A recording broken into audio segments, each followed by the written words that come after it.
तो हमारी जो कहानी वो 2-3 दिन पहले की है। एक महिला सुबह उठती है और 3-4 अलग-अलग टीवी चैनल के पत्रकारों को कॉल करके बुलाती है। उसके बाद वो अपने दर्द भरा कहानी सुनाती है और उसी रात वो खुद को फांसी लगा के सुसाइड कर लेती है, आत्महत्या कर लेती है। वो मीडिया वालों को इसलिए बुलाते हैं ताकि उसकी ये कहानी आम जनता यानी कि आप तक पहुँचे और आप उसकी आवाज़ बने। और ये कहानी क्या है मैं बताता हूँ। देखिए, आज मैं आपको कोई सब्सक्राइब करने के लिए या फिर इंट्रोडक्शन अपना नहीं दूँगा, कहानी को शुरू करते हैं। उम्मीद करता हूँ आप और आपका परिवार स्वस्थ और अच्छे होंगे। तो चलिए कहानी को शुरू करते हैं। तो ये जो महिला 4 मीडिया वालों को कहानी बताती है, वो कहानी मैं आपको बताता हूँ, वो सुनाता हूँ। ये कहानी राजस्थान की एक जगह श्री गंगानगर की। हाँ, यहाँ पे एक हँसता-खेलता परिवार रहता था। तो इस परिवार में पति-पत्नी, उसके 2 बच्चे, उसके माँ-बाप और उसकी एक बहन। मतलब कि सास-ससुर, बहू, बेटा और उसकी एक बेटी और इस बहू के 2 बच्चे की कहानी है। तो एक रोज़ स्वाति अपने ससुराल में कहती है कि मैं पढ़ना चाहती हूँ, उसे पढ़ने की इच्छा होती है। तो ससुराल में जो ससुर थे, सास थी, पति थी, ननद थी, सभी ओके बोल देते हैं। उन्हें कोई आपत्ति नहीं होती कि वो पढ़ाई करे। इसके बाद वो कॉलेज में नाम लिखाती है। अब वो कॉलेज जाने का सहारा एक बस का लेती है। एक बस से वो कॉलेज जाया करती थी। उसी बस में 3 लड़के और ट्रैवल करते हैं। उन 3 लड़कों का नाम पहला लालचंद, दूसरा अशोक और तीसरा शिवचंद। और ये जो तीसरा लड़का है वो शिवचंद, वो एक पॉलिटिशियन का बेटा है। तो अब ये लोग एक ही बस में ट्रैवल कर रहे हैं और ऐसे ही उस बस में हमेशा ट्रैवल करते रहते हैं। तो एक इनके बीच ये दोस्ती हो जाती है। तो एक रोज़ जब दोस्ती हो जाती है तो ये लोग प्लान बनाते हैं, कहते हैं कि चलो मैं तुम्हें घर तक आज छोड़ देता हूँ। तो ये बोलती है ठीक है। अब ये लोग जाते हैं उसका घर छोड़ने के लिए। तो उसका घर आने से पहले सुनसान सड़क एक खेत होके जाता है। तो वो खेत और सुनसान सड़क के तरफ से जाता है। तो सुनसान सड़क और एक अकेली लड़की को देख के ये तीनों उसके साथ पकड़ लेते हैं उसको और उसके साथ ज़बरदस्ती करते हैं, रेप करते हैं, यानी गैंग रेप। अब ये गैंग रेप करते हैं उसके बाद एक वीडियो बना लेते हैं और कहते हैं कि अगर तुम ये बात अपने परिवार या पुलिस या किसी को भी बताओगी तो ये वीडियो मैं वायरल कर दूँगा। सोशल मीडिया प्लेटफ़ॉर्म पे सभी जगह वायरल कर दूँगा और तुम्हारे परिवार को उसकी वजह से शर्मिंदा होना पड़ेगा, शायद वो लोग मर भी जाएँ। अब एक लड़की स्वाति जिसका रेप हुआ वो डर जाती है और उसका घर ना टूटे, इज़्ज़त बचा रहे और घर ना टूटे क्योंकि उसे लगता है कि अगर मैं घर पे बताऊँगी तो मेरा घर टूट जाएगा, पति मुझे छोड़ देगा, इसलिए वो घर पे कुछ नहीं बताती। इसके बाद वो अपने घर चली जाती है। लेकिन ये सिलसिला खत्म नहीं होता। अब वो लड़का कुछ दिन बाद फिर कॉल करता है और कहता है वो सभी लड़के कि तुम आओ नहीं तो ये वीडियो को वायरल कर दूँगा। और ये मजबूर और लाचार औरत स्वाति वो फिर चली जाती है अपना बलात्कार करवाने। उसके पास कोई ऑप्शन नहीं था क्योंकि उसे पता था कि परिवार में बोलूँगी तो वो लोग मुझे छोड़ देंगे परिवार वाले, ऐसा उसे लगता था। अब वो ये लगातार कई बार उसके साथ रेप करती है तीनों लड़के और ना जाने कई बार ये जाती है, ना चाहते हुए भी। अब जब रेप इसका होते रहता है तो एक दिन वो लड़के इसके ननद को देखते हैं। अब इसके ननद को देखते हैं तो उनका मन बदल जाता है। अब वो कहते हैं स्वाति से एक काम करो तुम एक रोज़ कहते हैं कि तुम अपनी ननद से बात करवाओ और उसके बाद उसे बुलाओ और हमसे मिलवाओ। अब नहीं तो फिर मैं ये वीडियो वायरल कर दूँगा तुम्हारा। अब ये डर जाती है कि अगर ये वीडियो वायरल होता है तो एक तो मेरी इज़्ज़त जाएगी और मेरा परिवार मेरे साथ छोड़ तोड़ देगा। अब वो अपनी ननद को ये सारी बातें बताती है। ये सारी बात ननद को पता चलता है तो वो रिक्वेस्ट करती है स्वाति कि कृपया ये बात किसी को मत बताना, एक बार उनसे बात कर लो और उन्हें समझाओ। तो लास्ट में ये जो ननद है उसका नाम आभा, वो मान जाती है, कहते हैं ठीक है मैं बात करूँगी। अब ननद बात कर लेते हैं फिर एक रोज़ होता क्या है कि ये जो भाभी है स्वाति और आभा, भाभी ननद, एक रोज़ यूँ ही वो वही खेत वही वही रास्ता से सुनसान जाने वाले होते हैं। अब पता नहीं लड़कों को कैसे पता होता है लेकिन ये लड़के भी वहाँ पे इंतज़ार कर रहे होते हैं। और फिर ये दोनों लड़कियाँ दिखती हैं और 3 लड़के, इन दोनों का रेप करते हैं। उन्हें पकड़ के दोनों का एक साथ रेप करते हैं। इसके बाद वो लोग फिर घर जाती है और जब ये रेप करते हैं ना, अपने तक तो इसने स्वाति ने सह लिया कि चलो मेरे तक हुआ सह लिया। लेकिन जब वो देखती है कि मेरी ननद के साथ रेप हो रहा है और वो भी मेरी वजह से, अगर मैं नहीं कहती बात करने, मैं नहीं बोलती ये सब तो शायद रेप नहीं होता। तो वो अपने आप को दोषी मानती है कि मेरे चलते उसका रेप हुआ और वो क्या करती है घर जाके अपने ऊपर पेट्रोल छिड़क लेती है। अब पेट्रोल छिड़क लिया और वो जल जाती है। इसे हॉस्पिटल में भर्ती कराया जाता है। इधर जो स्वाति के परिवार वाले थे, मायका, वो लोग इसके ससुराल वाले पे सास, ससुर, ननद और पति इन सब पे केस बना ठोक देते हैं कि उन्हें लगता है कि दहेज के चलते इसके परिवार वालों ने इसे जला दिया। तो एक केस दर्ज कर जाता है पुलिस। लेकिन पुलिस स्वाति का बयान का इंतजार करती है। वो केस तो दर्ज कर लेते हैं लेकिन अरेस्ट नहीं करती। स्वाति काफी जल चुकी है, लगभग 80% उसका बॉडी पार्ट जल चुका है। कुछ समय बाद उसे होश आता है तो वो पूरे गांव के सामने ये बात कहती है कि इसमें मेरे ससुराल वालों का या किसी भी ससुराल वाले मेंबर का कोई हाथ नहीं है। मैं खुद सुसाइड कर रही थी, मैं खुद सुसाइड की कोशिश कर रही थी, लेकिन क्यों कर रही थी ये नहीं बताती। और कुछ समय बाद वो मर जाती है। वो मरती है 23 फरवरी को।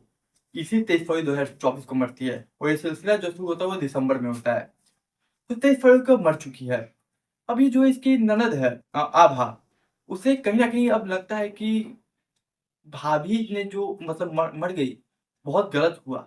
अब मुझे उनके लिए आवाज उठाना होगा, उनका आवाज बनना होगा। तो इसके बाद ये निर्णय लेते हैं कि अब मैं ये बात सभी को बताऊंगी। अब ये आभा जाती है पुलिस स्टेशन वहां, और यहाँ से अब स्टार्ट होता है कानून, अंधा कानून का एक नया खेल।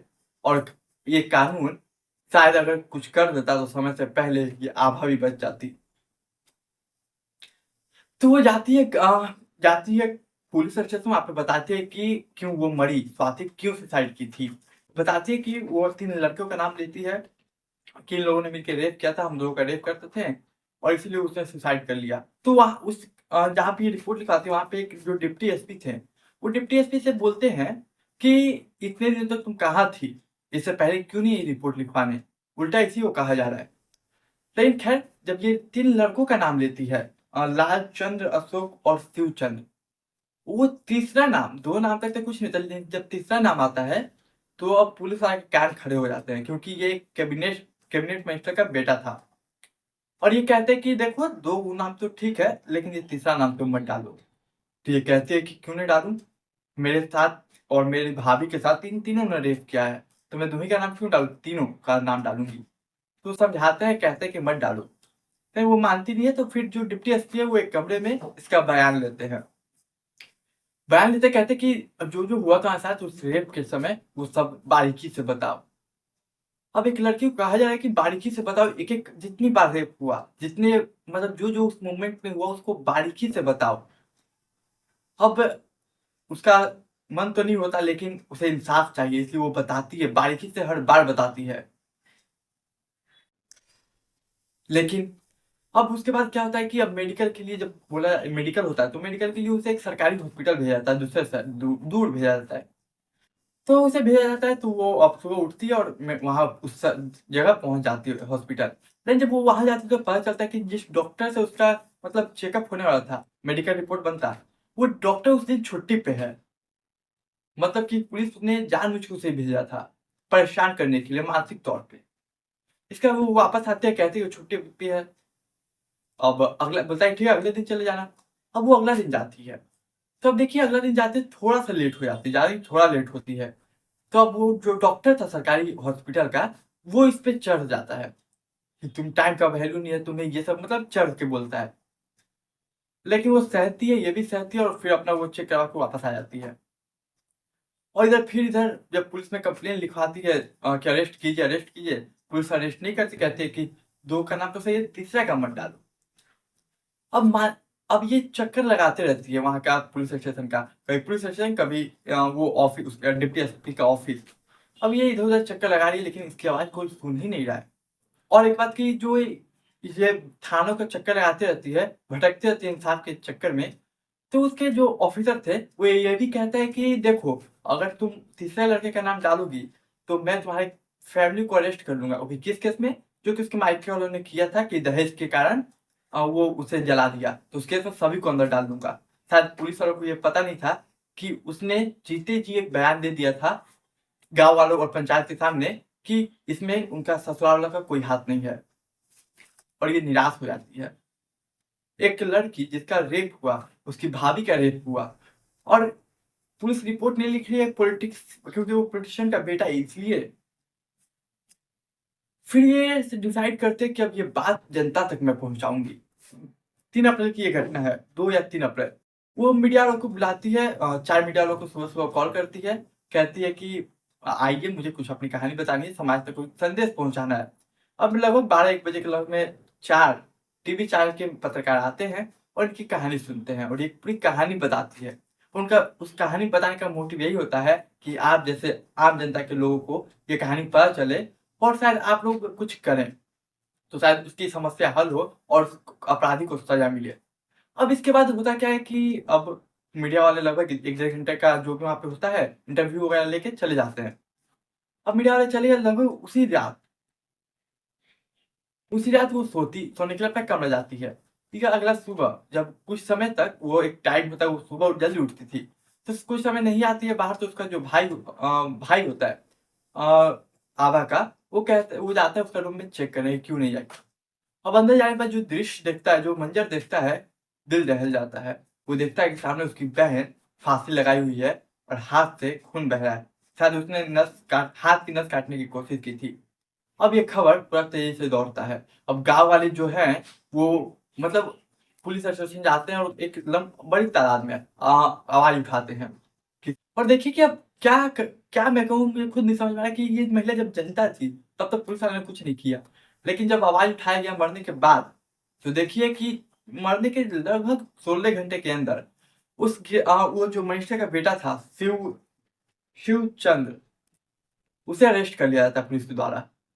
मतलब ये महिला पहले गुहार लगाई थी, तब पुलिस कहाँ थी? क्यों नहीं अरेस्ट कर रही थी? क्योंकि वो एक कैबिनेट का मिनिस्टर का बेटा था। कितना गलत बात है ना ये। और वो पुलिस पहले काम कर देती, तो शायद ये बच जाती आज। आज ये मरती नहीं, इसे सुसाइड करने की आवश्यकता नहीं पड़ती। लेकिन इसे शायद पता था कि मैं मरूँगी नहीं जब तक मेरी आवाज़ कोई नहीं सुनेगा और ये मिनिस्टर का बेटा नहीं अंदर जाएगा। और शायद मुझे इंसाफ कभी ना मिले और मेरी भाभी जो मरी है, उसे भी शायद इंसाफ ना मिल पाए। और इसलिए वो मीडिया वालों को बुला के इंटरव्यू देती है और अपनी कहानी बताती है ताकि आप तक आवाज़ पहुँचे। लेकिन अपराधी तो पकड़ा जाता है, लेकिन वहाँ की पुलिस वालों के ऊपर कोई कार्रवाई नहीं होती। क्या आपको लगता नहीं कि कोई कार्रवाई होनी चाहिए उनके ऊपर?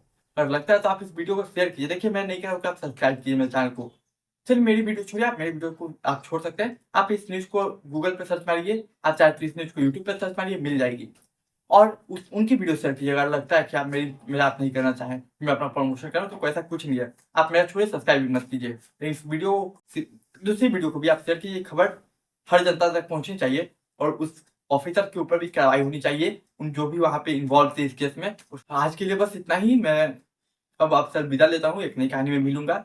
लेकिन मैं फिर वही कहूँगा कि आप आवाज़ बनिए उसकी, और कम से कम अब उसकी बात तो जनता में पहुँच चुकी है, अरेस्ट तो हो चुका है, लेकिन आप शेयर करके मेरी वीडियो, किसी की वीडियो, आप मुझे फ़र्क नहीं पड़ता, बस उसकी आवाज़ जनता तक पहुँचे, हर जनता तक पहुँचे, ताकि उस पुलिस वालों के ऊपर भी कार्रवाई हो।